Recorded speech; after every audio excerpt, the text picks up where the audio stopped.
What do Ayrton Senna, Michael Schumacher, Max Verstappen, and Lewis Hamilton have in common? Not just championships, not just records, but the fact that each of them became so dominant, so disruptive, that the FIA eventually hit the panic button. Formula One doesn't like being solved, and every time someone does, the rules change. Let's rewind. The era before control. Juan Manuel Fangio. The 1950s weren't Formula One as we know it today. They were closer to organized survival. Cars were fragile, tracks were lethal, drivers died regularly. And yet, one man stood above the chaos. Juan Manuel Fangio. Fangio wasn't loud, he wasn't aggressive, he didn't intimidate, he outthought everyone. 5 world championships in 7 full seasons, wins across 4 different teams, mid-season car swaps, unfamiliar machinery, same result, victory.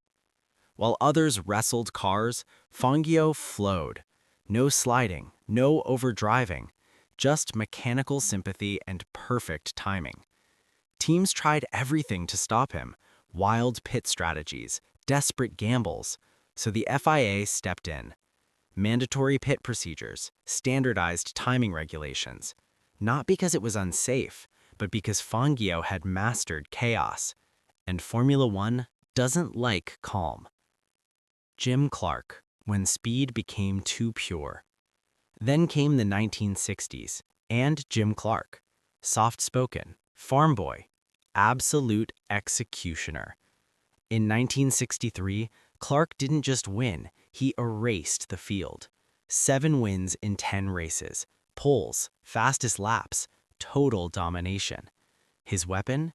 The Lotus 25, the first true monocoque chassis. Lighter, stronger, revolutionary. Clark was driving a future no one else had reached yet. So the FIA reacted.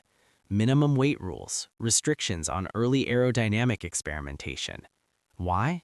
Because Clark wasn't just racing, he was engineering victories before the grid understood the game. Jackie Stewart, the man who forced F1 to care. Speed was one thing, survival was another. In 1966, Jackie Stewart crashed at Spa. No doctors, no marshals, fuel leaking, trapped in the car for 25 minutes. He didn't retire, he fought. Stewart demanded safety.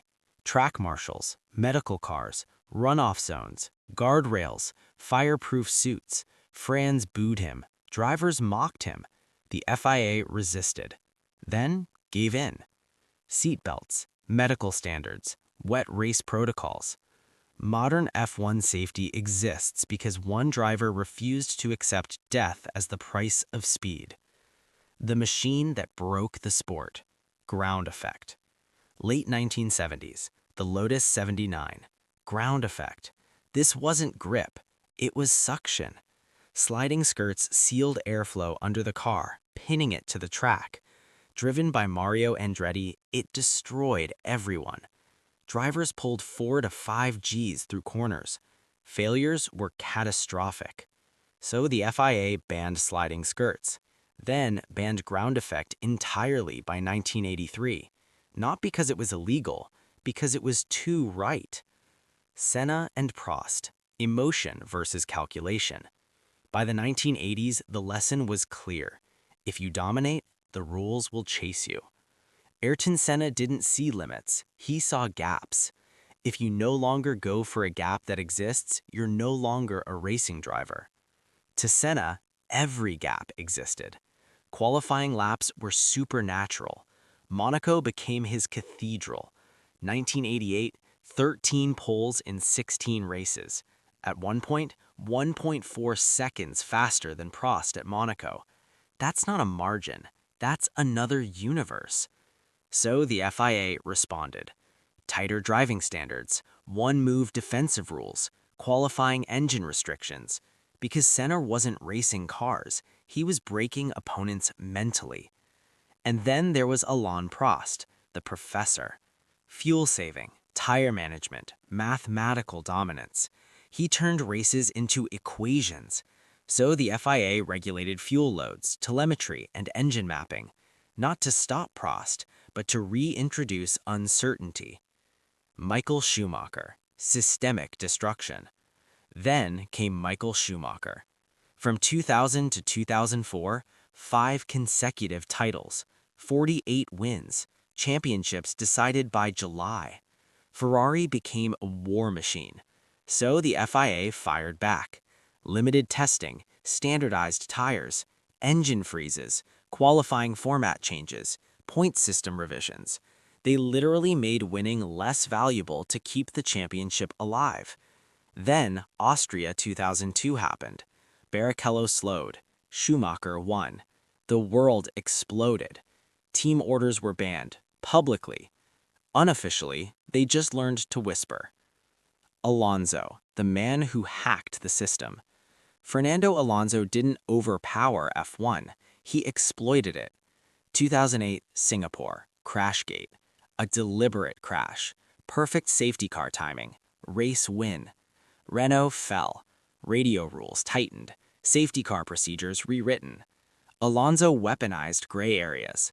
Pit lane blocking, restart manipulation, brake bias games. He didn't bend rules, he stress-tested them. Verstappen, the panic era. Then came Max Verstappen, 17 years old, no F2, straight to F1. The FIA's response? Super license point system, age limits, gatekeeping, because of one teenager. Then came the aggression, late moves, hard defense, edge of legality racing. The FIA introduced one-move defense rules, stricter weaving definitions, because Max showed how brittle the rulebook was. And then, 2021, Abu Dhabi.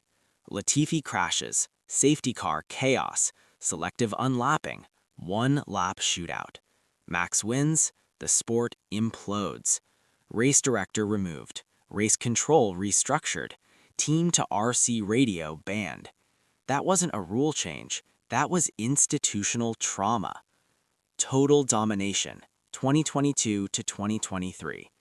New regulations, new ground effect era, same result. Max Verstappen, 19 wins in 22 races, 10 consecutive victories, over 75% of laps led. So the FIA reacted again.